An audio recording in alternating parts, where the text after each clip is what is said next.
Nous allons prendre d'abord le livre de Matthieu. Matthieu 6. Nous allons commencer un peu par verset 30 pour descendre jusqu'au verset 34. Si l'homme de Noël peut lire, verset 30 à 34, Matthieu 6, 30 à 34.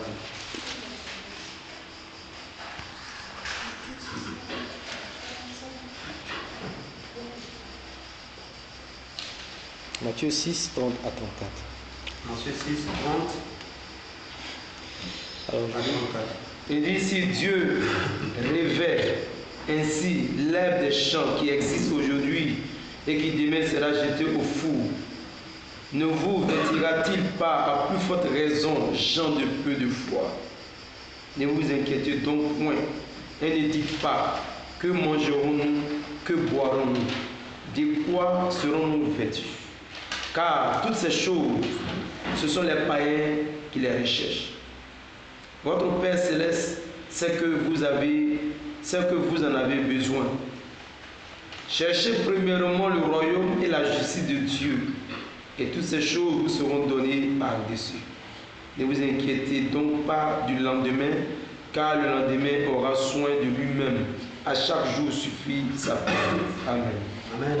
Nous allons chanter ensemble assis ce chant qui dit: Oh Jésus. Fais de l'Éternel terre déliée. Il donnera ce que ton cœur désire.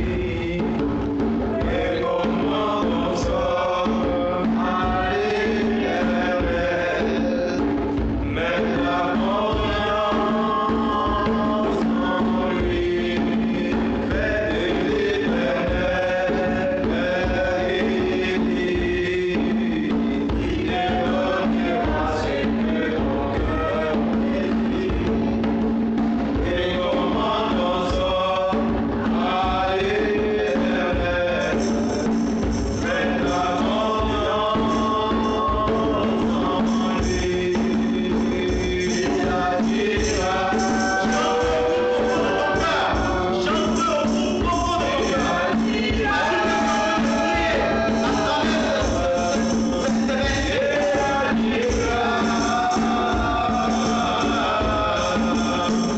agira.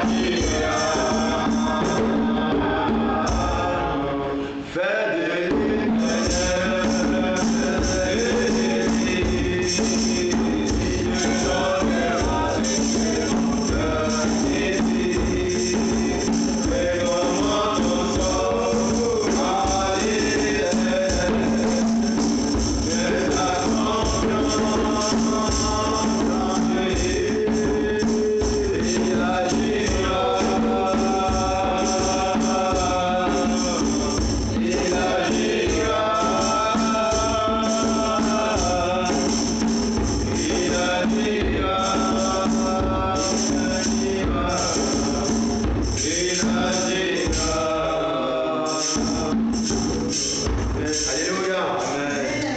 Dans le passage que l'homme de Dieu a lu, il y a un seul passage auquel j'aimerais que nous nous arrêtons. J'ai voulu commencer au passage du temple pour qu'on puisse comprendre le passage. Il dit: cherchez premièrement le royaume et la justice de Dieu, et toutes ces choses vous seront données par-dessus. Ça veut dire que tout ce que nous voulons, Dieu nous demande d'abord de chercher le royaume des cieux. Premièrement, le royaume des cieux. Maintenant, moi, avant de rentrer dans ce débat, je vais parler de ma vie privée, de ma vie spirituelle d'abord. Et je le dis devant Dieu sans rien cacher, parce que je pense que nous avons un Dieu glorieux d'amour et de vérité.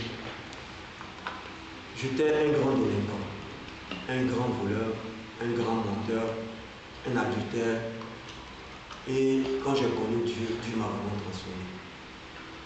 Il m'a vraiment transformé, il a changé beaucoup de choses dans ma vie. Mais à cette parole, je crois. Mais il arrive des fois où, comme je le disais hier matin ou avant-hier matin, j'étais un peu déçu.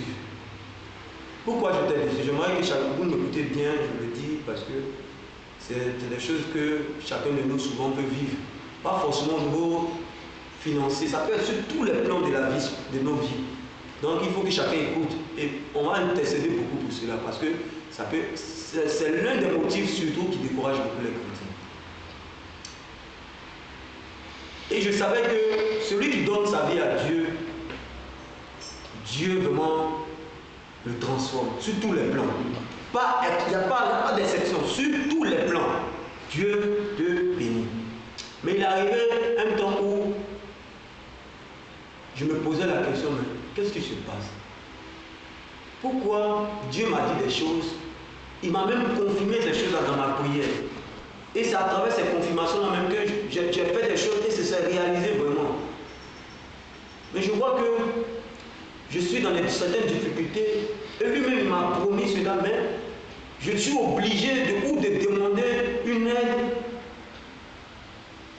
quand je pense que Dieu même pouvait me bénir. Donc je regarde ce passage. Il dit chercher premièrement le royaume des cieux. Moi je ne peux pas dire que je suis un grand chrétien, mais je peux dire que depuis que j'ai connu Dieu, vraiment, pour Dieu j'ai abandonné beaucoup de choses. Et hier ça m'a amené à réfléchir. Je me suis posé la question au Saint-Esprit de Dieu. Je me dis, mais Seigneur, si tu me dis de chercher de mon premièrement le royaume des cieux, et toi-même tu connais bien mon cœur, tu sais que c'est l'une des choses que j'ai mis à cœur. Mais pourquoi souvent je me retrouve dans des situations où vraiment je suis obligé de pleurer? Et je me suis rappelé du passage, je suis allé dans les psaumes, je n'étais pas encore allé dans les psaumes quand je me suis rappelé que Dieu parlait beaucoup de David. Et il a appelé David l'homme selon le cœur. Et je me suis rappelé que David, qui était l'homme selon le cœur de Dieu, pleura aussi. Alléluia. Quand nous prenons Psaume, si on peut aller dans le passage, Psaume 10 et Psaume 13. Nous allons voir les lamentations de David. Psaume 10, 1 et Psaume 13. Toujours chose. Même 10 là. Non, Psaume 10 et Psaume 13. Ah, et 10 c'est quel verset? Verset 1. Et 13 aussi, verset 1 à 3. Le verset Psaume 10. 10, 1 dit, pourquoi, ô Éternel, te tiens-tu? Tu t'en prends, tu en Donc ça veut dire il y a plus de Pourquoi, ô Éternel, te tiens-tu éloigné? C'est que c'est une version là. Pourquoi te caches-tu au temps de la détresse? Le méchant, oui, c'est le méchant dans son orgueil poursuit les malheureux. Et lis au 4, toujours 10, lis 4, de 4 à 5. Il dit, le méchant dit avec arrogance, il ne punit pas. Il n'y a point de Dieu. Voilà toutes ses pensées. Ses voies réussissent en tout temps. Tes jugements sont trop élevés pour l'atteindre. Il souffre contre tous tes adversaires. Ses adversaires. Amen, amen. Oui. Et maintenant le 13, le psaume 13. Place comme ça. 1. Psaume 13, 1 à 3. Au chef des chantres, psaume de David. Jusqu'à quand, Éternel, m'oublieras-tu sans cesse? Jusqu'à quand te cacheras-tu ta face? Me cacheras-tu ta face? Jusqu'à quand aurais-je des soucis dans mon âme et chaque jour des chagrins dans mon cœur? Jusqu'à quand mon ennemi s'élèvera-t-il contre moi? C'est bon. Alléluia. Donc, ces passages-là, pas que les personnes m'ont réconforté, mais j'ai compris que si moi aujourd'hui je suis vivant et je sais que des milliers d'années sont passées devant moi et il y a une personne qui était le bien-aimé de Dieu, se lamentait de Dieu, je peux imaginer nous qui sommes aujourd'hui à un siècle nouveau, à un autre siècle. Pourquoi je le dis? Parce qu'un jour je suis allé évangéliser des Italiens et il me posait le travail sur le terrain. Il me dit, mais quand tu ne travailles pas, est-ce que tu travailles? Dans ce temps-là, je ne travaille pas. Il dit, mais pourquoi? Je dis, non, c'est Dieu, mais c'est Dieu seul. Il dit, ton Dieu, tu aimes là. C'est comme ça ton Dieu là te traite. Il dit, tu veux que je fasse quoi? Tantôt, le plus important là, c'est la vie éternelle. Que tantôt, plus ou moins, moi je suis convaincu que j'irai au paradis. Il dit, à vous répéter, quelle belle la satisfaction. Voilà les paroles qu'il m'a dit, quelle belle la satisfaction. Si tu dois souffrir sur la terre toute ta vie et tu attends le paradis, il aurait répété que la satisfaction est pétée. Tantôt même il est pété. Je vous dis dis que cette parole-là m'a choqué. Elle m'a choqué parce que, d'une part, il avait raison, mais c'est vrai que je crois en Dieu, mais d'une part, j'ai compris qu'il avait raison. Parce que nous, les enfants de Dieu, aujourd'hui, on profère le nom de Dieu, on dit le nom de Dieu, on chante le nom de Dieu, on glorifie le nom de Dieu. Mais il faut que celui qu'aussi on a évangélisé, il faut qu'il voie au moins une grande bénédiction. Parce que s'il voit qu'on est malheureux et que on dit Dieu, Dieu, Dieu, lui, comment, quel courage il aura de dire, lui là vraiment son Dieu là, est-ce que j'essaie là-bas? Parce que j'ai vu bibliquement que il y a des rois qui adoraient, des soi-disant dieux, mais quand ils ont vu ce que le Dieu des armées était capable de faire, on dit, c'est que je vais changer de Dieu et je vais m'adresser à Dieu. Donc aujourd'hui, quand nous regardons la vie de Péroudia, nous regardons nous-mêmes notre propre vie. Pourquoi tant de silence souvent quand on s'adresse à Dieu? Pourtant nous savons que Dieu existe. Nous tous qui sommes là, nous savons que Dieu, et nous savons ce que Dieu a fait pour nous. Et souvent on se pose la question, pourquoi cette tristesse, ou pourquoi ce calme de Dieu? Pourquoi Dieu souvent attend? Il nous laisse vivre, souvent même d'autres déserts, pourtant le désert est un seul. Et je dis, il faut que je partage cela aujourd'hui avec les enfants de Dieu et que chacun donne ses pensées afin qu'ensemble on puisse intervenir, prier Dieu pour qu'il ait miséricorde de nous aussi qui sommes ses enfants, mais aussi prier pour que ceux qui sont dans la même situation que nous, qui sont tombés et qui se sont assis parce que eux-mêmes ils sont découragés de Dieu, n'ont pas eu cette force-là, ils puissent se relever. Dieu puisse avoir compassion de nous. Parce que nous savons que dans la Bible, Moïse, qui était l'homme le plus patient, le dit la Bible, qu'est-ce qui s'est passé? Moïse a patienté. Mais à la fin, à cause du peuple, Moïse s'est mis en colère contre Dieu. Et nous avons vu ce que Dieu lui a fait. Vraiment, ça, c'était l'introduction de mon message ce soir, sur lequel nous allons prier beaucoup aujourd'hui. Si chacun se sent à travers les passages que j'ai donnés, surtout qui est chercher premièrement le royaume et la justice de Dieu. Moi, je voulais savoir, je pose une question à vous. Cherchez premièrement la justice et le royaume de Dieu, c'est quoi? C'est-à-dire que, est-ce que Dieu veut nous dire, il faut qu'on ait, c'est-à-dire que lui veut d'abord que nous, on ait l'assurance, c'est-à-dire que lui, il veut la condition que nous, on ait l'assurance qu'on va rentrer dans le royaume de Dieu pour que nous bénisse, ou bien on n'a qu'à accepter que lui est Dieu. Parce que c'est ce côté-là, moi, je veux comprendre. Cherchez d'abord, premièrement, le royaume de Dieu, oui. Parce qu'aujourd'hui, c'est ce que nous sommes en train de faire. Mais personne n'a l'assurance, malgré que nous sommes sur les voies. Maintenant, chercher premièrement le royaume de Dieu et la justice de Dieu. Est-ce que, selon vous, ou selon l'esprit que nous avons nous tous, cela veut dire que Dieu veut que forcément nous soyons dans les saints. Ça veut dire que, quel que soit l'alpha, on ne va pas dégoûter, et voilà où il va nous bénir, parce que nous voyons les grands hommes de Dieu qui sont bénis d'une manière exceptionnelle, ou c'est seulement, il faut accepter Dieu comme ton unique sauveur Seigneur et marcher selon les voies justes, afin que la bénédiction dont il t'a promis. Voilà pourquoi j'ai voulu qu'on chante ce chant qui dit « Fais de l'Éternel tes délices ». Parce que c'est le même David qui s'est lamenté de Dieu, qui a aussi parlé de ce verset, qui a dit « Fais de l'Éternel tes délices, il te donnera ce que ton cœur désire. Recommande ton sort à l'Éternel et tu verras sa gloire. » Alléluia. Donc vraiment, chacun a la parole. Celui qui veut dire quelque chose, afin qu'on se mette vraiment à prier.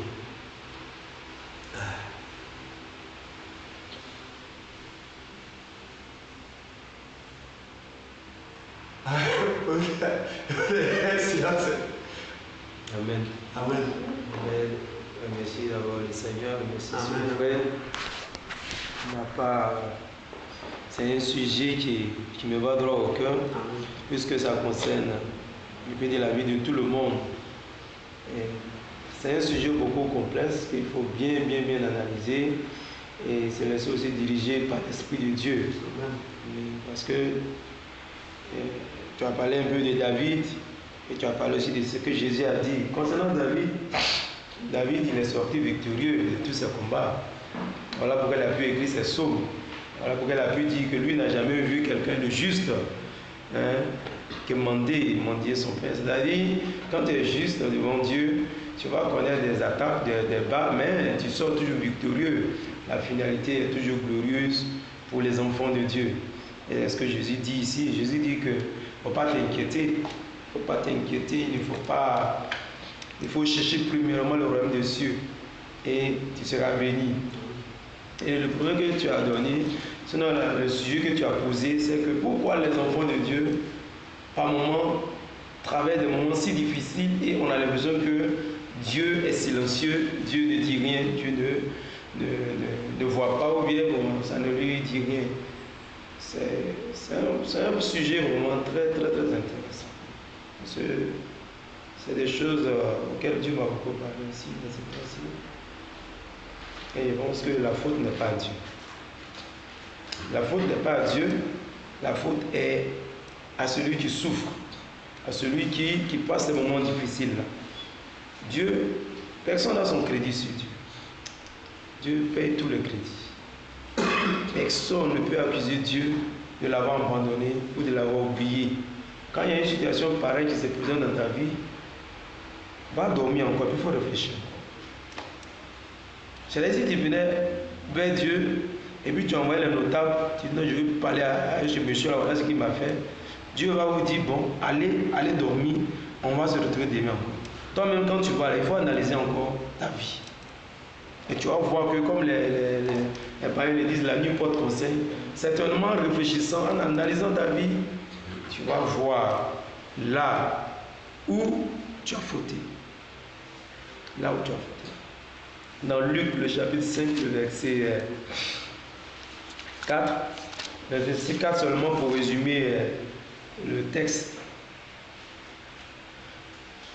Il dit, lorsque Jésus eut cessé de parler, Jésus dit à Simon-Pierre, avance en pleine eau et jetez vos filets pour pêcher. Et nous connaissons toute cette histoire. Lorsque Pierre il est allé pêcher comme Jésus le lui a dit, nous savons que, on dit, où est le résultat même? L'ayant jeté au verset 6, il prit une grande quantité de poissons et leur filet se rompait. Il était obligé de faire signe à ses amis pour venir les aider à faire sortir le poisson de l'eau. Lorsque Jésus a rencontré Pierre, Pierre était comme le sujet que tu viens de poser. Il était un homme qui vivait dans la défaite. Il vivait en dents de scie. Aujourd'hui ça va, demain ça ne va pas, exactement comme tu as dit. C'est dans cette période-là, Pierre et Jésus se sont rencontrés. Il va à la pêche aujourd'hui, ça marche. Demain, il va, ça ne marche pas. Aujourd'hui, il arrive à payer ses crédits.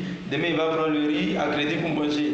Il avait une vie comme ça. Jusqu'à ce que Pierre et Jésus se rencontrent. Quand Pierre et Jésus sont rencontrés, Jésus va lui faire la promesse que moi, je ferai de toi un homme prospère. Je ferai de toi un homme béni. Alors pourquoi Pierre a posé une fois le problème à Jésus, mais pourquoi est-ce que nous qui avons tout laissé pour te suivre, là, quel sera notre sort? Jésus a dit à Pierre, il n'a pas dit à Pierre que quand on va aller au ciel, tu seras bien. Jésus a dit à Pierre, dans ce siècle présent et puis au ciel. Amen. Ici, là, tu seras béni et puis au ciel, tu seras béni. C'est ce que Jésus a dit. Il n'a pas dit à Pierre que vous, les chrétiens, comme les Italiens te l'ont dit, vous les chrétiens, vous serez malheureux sur la terre parce que vous avez des passages, vous serez sale, vous serez endettés, vous aurez des problèmes, vous allez avoir les problèmes tellement que vous n'allez même pas pouvoir dormir, mais arrangez-vous au ciel, là vous serez consolés. C'est pas ce que Jésus a dit. La réponse qui est sortie de la bouche de Jésus lui-même, il a dit à Pierre, celui qui a tout laissé, si ça t'était pour moi, il sera béni si ça t'était et dans le siècle à venir. Non, pour te rejoindre, comment se fait qu'aujourd'hui, les chrétiens se retrouvent dans des difficultés tellement énormes qu'ils ne s'en reviennent pas? Est-ce que le frère dit? C'est tellement sérieux que d'autres me se découragent. Mais moi, j'ai tout laissé. Mon fétiche me rapportait de l'argent. Ma situation d'avant me rapportait.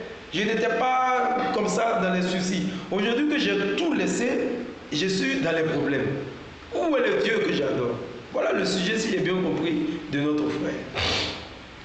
Je bénis Dieu pour ce sujet. C'est vrai que c'est un moment d'intercession. Mais quelque part, Dieu va parler à quelqu'un parmi nous ce soir. Sinon, Dieu va parler à chacun de nous. Moi, j'ai un message pour vous tous. Et j'ai un message pour une personne d'abord. Je dirais à cette personne-là que tu as une grande valeur devant Dieu. Ta valeur, elle est spirituelle. Et avec cette valeur spirituelle qui est sur ta vie, tu rentreras partout et tu auras du succès. Parce qu'il faut savoir faire la part des choses. Aller pleurer un funérail ne veut pas dire que c'est ton funérail. Pas prendre problème des gens souvent mettre sur ta tête pour dire que nous avons des problèmes. Non. Quand tu es béni, tu es béni. Amen. Quand tu es béni, là, tu es béni. La bénédiction, c'est pour toi. On peut participer, on peut, mais tu n'es pas dans cette situation-là. Ta valeur spirituelle, moi, Dieu a ouvert mes yeux sur la vie de quelqu'un ici. Cette valeur-là, mais ça, c'est plus qu'une richesse. C'est plus qu'une richesse. Pour aller plus loin, si je vais parler à nous tous qui sommes ici, pour répondre peut-être à la préoccupation du frère, qui est notre sujet principal, qui est l'heure du jour, je dirais que Dieu n'a pas de problème. Lorsque Jésus a rencontré Pierre et que Jésus devait lui enseigner maintenant comment Pierre serait béni, Jésus a dit à Pierre, avance en pleine eau. Il dit au verset 4, avance en pleine eau et jetez vos filets pour pêcher. C'est ici que se trouve le problème des chrétiens. Jésus n'a pas dit à Pierre, prends les poissons là. Il dit, il faut avancer en pleine eau. Nous, on ne veut pas avancer en pleine eau. On veut s'arrêter au bord là. Quand tu es au bord, tu prends les petits poissons. Tu vas attraper les poissons, mais ce n'est même pas sûr. Mais si tu devais attraper des poissons, c'est des petits poissons que tu vas attraper. Là où tu vas attraper des gros poissons, comme dans Jean 21, le jour où encore Pierre allait pêcher avec ses amis, et ils ont attrapé encore des gros poissons. C'était toujours en pleine eau. Dieu ne peut pas nous bénir au bord là. La maison de Dieu ne se trouve pas là. En pleine eau, ça veut dire quoi? La consécration. Dieu nous demande une consécration majeure. Quand Jésus a rencontré Pierre, il a dit que toi, à partir de maintenant, voilà, tu auras une vie prospère dans le domaine de l'eau. Il a dit quoi? Je ferai de toi un pêcheur d'hommes. Donc c'est dans le domaine de l'eau. Voilà le nouveau travail que moi je vais te donner. C'est dans ce domaine-là que tu seras béni. L'eau symbolise ici l'Église. L'eau symbolise l'œuvre de Dieu. C'est-à-dire que c'est dans le domaine de l'œuvre de Dieu que toi tu seras béni. Amen. Donc c'est dans l'eau. Maintenant quand il rentre dans cette eau-là, Jésus lui a dit ouvertement au verset 4, avance en pleine eau. Nous on ne veut pas avancer, mais on veut rester là, au bord là, à côté là. Non. Là, il y a les petits poissons. Des petites bénédictions. Voilà pourquoi souvent nous avons des miettes. Nous avons des miettes parce qu'on ne va pas en eau profonde. On ne va pas en eau profonde. Dieu ne te voit pas en eau profonde. La bénédiction, où il y a les gros poissons, ça se trouve en eau profonde. Là où il y a une grande consécration. Là où tu as tout abandonné. Jésus dit, celui qui a tout abandonné. Oh, là tu es en eau profonde. Pour moi. Amen. Mais si nous voulons rester là, au bord de l'eau, au bord de l'eau, c'est venir à l'église. Au bord de l'eau, c'est être chrétien. D'ailleurs, on est tous dans l'œuvre, dans les symboles qui est l'œuvre de Dieu dans l'église. Ça, c'est pas mauvais. Donc, il y aura toujours des petits poissons, des petites bénédictions. Voilà, ça tourne un peu là, on prend souvent, il n'y a rien, souvent, il y en a. Mais celui qui veut des grandes bénédictions, celui qui veut des grandes choses, Dieu, là, plus tu t'approches de Dieu, plus Dieu se révèle à toi. Amen. La lumière, c'est comme ça. Plus tu t'approches de la lumière, plus tu vois comment même tu es habillé. Quand tu es loin de la lumière, tu vois moins comment tu es habillé. Plus tu t'approches, plus tu vois Dieu. Plus tu vois le cœur de Dieu. Voilà. On ne va pas au fond. On reste là. C'est ça le problème des chrétiens aujourd'hui. Moi, je prends mon cas en toute sincérité. J'ai lutté avec Dieu. Je me croyais incapable de servir Dieu. J'aimais Dieu, mais vraiment la consécration, je voyais ça comme une faillite. Je n'allais pas pouvoir le faire. Jusqu'à ce que j'ai dit au Seigneur, arrête. Et je me suis rendu à Dieu. Frère, Dieu est mon témoin. Quand je me suis rendu à Dieu, avant que vous et moi ne se rencontrent, à Perugia, ici, moi j'étais chez moi à la maison. J'ai tout abandonné à Dieu. Franchement dit, il y a eu un moment où on ne regardait même plus la télévision chez moi à la maison. Mais c'était un moment, c'était une période de folie, de vraie folie avec Dieu. Cette folie-là, Dieu attend ça de nous. Un moment où notre décision j'ai avancé un terrain à 2 millions, je crois. Je devais aller donner 2 autres millions pour prendre le terrain à la Riviera. Je vous assure, j'ai pris les 2 millions que je dois aller donner au monsieur et j'ai payé le transport. Moi, ma femme, mes enfants, ça m'a coûté 2300 €. Nous sommes allés au pays pour aller voir les pasteurs. Le terrain, le monsieur m'a doublé dessus à cause de l'œuvre de Dieu. Il est parti. Quand je l'ai appelé, je suis tombé sur son nez, il m'a dit, ah toi, tu donnes l'argent, après tu disparais. Moi, actuellement, il y a le problème. Je ne l'ai même plus vu jusqu'aujourd'hui. Il est tombé en plus, il met 3 millions. Tous avaient 3 millions. Pour l'œuvre de Dieu. Comme le frère l'a dit, ce n'est pas seulement un domaine d'argent, mais notre vie là. C'est-à-dire, Dieu doit voir le sacrifice en toi. Non, les choses de Dieu, c'est-à-dire, qu'est-ce que Pierre a fait? Intégralement, Pierre a mis la parole de Dieu en pratique. Quand ton intelligence rentre trop dans l'œuvre de Dieu, rentre trop dans la parole de Dieu, ton intelligence, toi, ton raisonnement, tu calcules trop. Non, ça ne peut pas marcher. Ça ne peut pas marcher. Ça ne peut pas. Mais je vous assure, j'avais tellement consacré ma vie. J'ai dit, en tout cas, chaque mois, moi, je voyais Jésus. Maintenant, je ne vois plus le Seigneur. La dernière fois, j'ai vu le Seigneur, c'était en octobre. C'était en octobre, le Seigneur m'a pris par derrière, comme des amis. Comme ça, dans mon salon, il m'a soulevé comme ça. Hey! Et puis, j'ai dit, Jésus, c'est toi. Et puis, je lui ai dit, bénis-moi. De toute façon, je te parle, mon frère. J'ai dit, Jésus m'a appelé Noël. J'ai fermé mes oreilles. Dans un son, je tremble. J'ai fermé mes oreilles parce que la présence de Dieu était tellement forte. Et maintenant, j'ai fermé mes oreilles et je lui ai dit, parle-moi. Et il était parlé, voici, tu as fermé tes oreilles. J'ai vécu des choses, des expériences. Non, celui qui avance en pleine vie n'a pas rencontré Dieu, comme appelé. On va faire une méditation personnelle. Amen. Une méditation personnelle. Avance en pleine eau. Abandonne quelque chose pour Dieu. Sois un peu fou pour Dieu, un temps soit peu. Fais quelque chose que tu n'as jamais fait. Voilà les choses que Dieu attend de nous. Je vous dis toujours sur la croix. C'est là le chrétien doit s'identifier. Sur la croix, le ciel était tristé. La lune a fui, les étoiles ont fui, le soleil a fui. Jésus-Christ, Dieu, on dit qu'il y a eu l'obscurité. Voilà, Dieu a payé cher pour nous sauver. Dieu a payé cher pour faire de nous des chrétiens. L'amour donne. Voilà pourquoi Jean 3 dit Dieu a tant aimé qu'il a donné. Ça te dit tu aimes quelqu'un. Mais il faut prouver que tu l'aimes. On ne peut pas aimer du bout des lèvres. Et puis surtout Dieu, ça c'est des choses que Dieu, lui il voit ça tout de suite et puis ça ne le touche pas. Ça ne le touche pas. Je ne veux pas monopoliser la parole. Mais généralement, nous chrétiens, on veut jouer avec Dieu. Et puis on pense que le petit jeu qu'on fait là, Dieu ne voit pas dedans. Non, Dieu a trop vu dans ton jeu. Dieu voit. C'est comme il dit, toi tu vas là, lui toi là-bas. Dieu voit. Le petit jeu que tu veux faire, lui, il a déjà vu. Avec Dieu on ne joue plus. On dit Seigneur, ou toi ou c'est l'homme. Voilà. Dieu te dit maintenant on va commencer. Maintenant on va commencer. Moi j'ai dit à mon frère, moi je n'ai pas de compte. Mon compte c'est pour Dieu. Je n'ai plus d'argent, mon argent c'est pour Dieu. C'est lui qui m'a révélé quand tu sais que tu n'as jamais payé des dîmes. Il faut le demander. Je n'ai pas besoin de dîmes. Ce n'est pas pour me vanter. Ce que je donne pour l'œuvre de Dieu, c'est plus qu'une dîme. C'est plus. C'est-à-dire ici, les gens prennent des 1000 €. Il ne faut pas que je vais avoir ça sur moi. Je donne au nom de Jésus. C'est le seul moyen pour gagner le cœur de Dieu. À 1h du matin, tu m'appelles pour l'œuvre de Dieu. Je suis là. Je n'ai plus de vie. J'ai dit aux gens appelés, il y a celui qui dit que moi, je l'ai fait que j'ai appelé moi. Quand je viens même là, je lui demande d'abord pardon. Et puis on va s'expliquer. Je n'ai plus de... Dans mon passé, j'ai fait des choses aux gens. Aujourd'hui, je suis dans ma 3e année de consécration. Je n'ai pas de problème avec quelqu'un. Je n'ai pas de problème avec quelqu'un. Quand même je suis en erreur là, je demande pardon. La dernière fois que j'étais dans la cellule, la maman, je l'ai offensée indirectement. Il faut lui demander le lendemain, je l'ai appelé.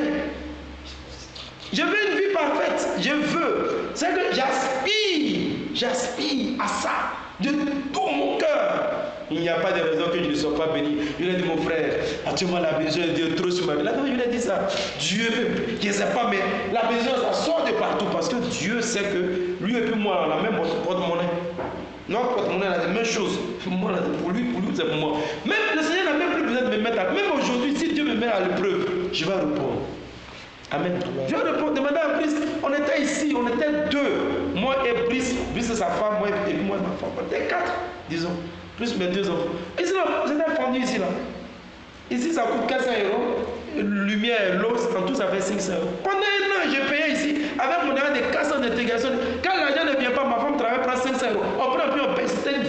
folie.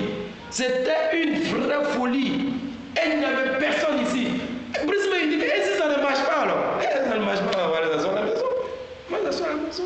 Il y a des choses pour enlever un temps et puis Dieu. Les barrières, voici c'est amitié, l'âge. Il y a beaucoup de choses enlève.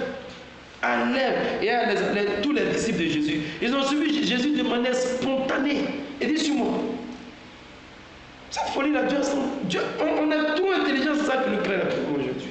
Je vais m'arrêter là, peut-être vers la fin, si le Seigneur me donne d'autres pensées. Je vous le connais. Que Dieu soit béni. Amen. Qui veut parler? Merci, Seigneur. Miguel.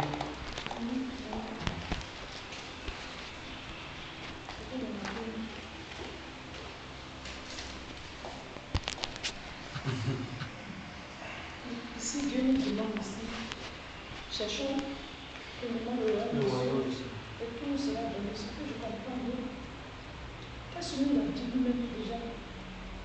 Il dit depuis la création, il nous a prédestinés pour sa gloire et nous a créé pour que non, les projets qu'il a pour nous, c'est des projets de paix et de bonheur, et non pas de malheur.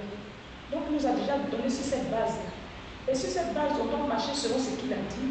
Et rappelez-nous une fois, marcher selon, quels que soient les obstacles que nous avons devant nous, quel que soit le monde, si les fondements sont renversés, que même si on dit qu'il n'y a pas de travail, tu ne manges pas, il faut que tu mettes ta confiance en Dieu, qu'il est le Dieu, que c'est avec lui que tu peux marcher. Il ne faut pas aller dans la fraude.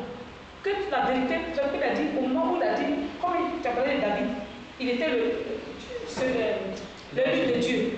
Comment? Parce que David, il adorait, il avait une adoration spécifique pour Dieu. Et Dieu aimait ça, il prenait plaisir à l'adoration de David.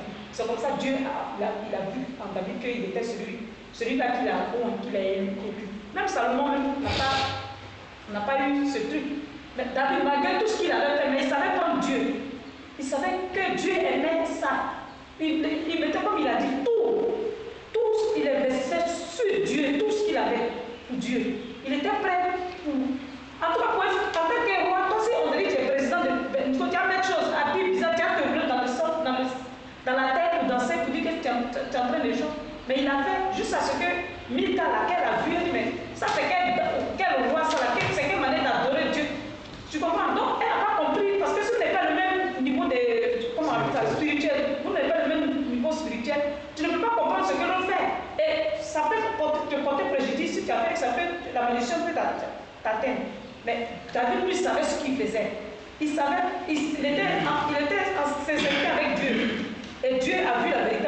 Il a dit qu'il avait besoin de vrais adorateurs qui adorent en esprit et en vérité. Et ce que David a fait, c'est comme ça Dieu l'a prouvé et il a béni. Maintenant, pour nous, Dieu il nous a donné la base. Il dit voilà comment on doit marcher. Qu'on suive, voilà le bien, on fait le bien, on va vivre. Voilà le mal, si on voit le mal, il nous a donné cette base-là. Et sur cette base-là, on doit marcher sur cette base. Quel que soit ce qui va tomber, Dieu, qu'il a dit dans sa parole, il dit l'Éternel est mon berger, je ne manquerai de rien. Donc, quand David dit ça, il a dit ça, c'est-à-dire que l'Éternel, quel que soit ce qu'il est, ce qui va lui arriver, Dieu est avec lui. Donc, c'est sur cette base-là, sur cette foi, il a insisté jusqu'à ce que Dieu puisse le bénir. Parce qu'il n'a pas dérouté. Il a eu des moments où il a eu des occasions où il pouvait déraper. Mais il n'a pas dérapé. Il était toujours dans la droiture. Il a marché tout droit devant Dieu.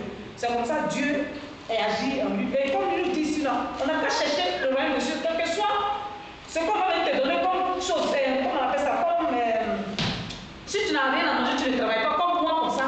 Un Italien va passer comme ça pour dire que, ah, viens, j'ai de l'argent, viens, on va sortir. Viens, je vais te donner ça, on partit. J'ai dit non, mon corps là, c'est réservé pour Dieu, c'est le temple du Saint-Esprit. Donc je ne vais pas souiller le temple, le corps. Si il est comme ça, je ne glorifie plus Dieu.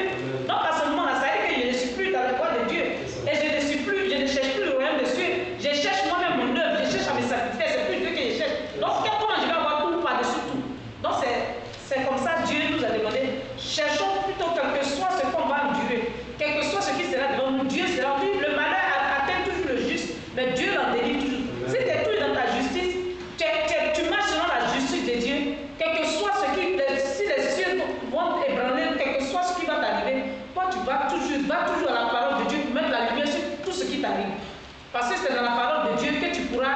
résoudre tout ce que tu as. Et c'est comme ça qu'il nous a dit de chercher toujours savoir, chercher, de marcher selon sa justice.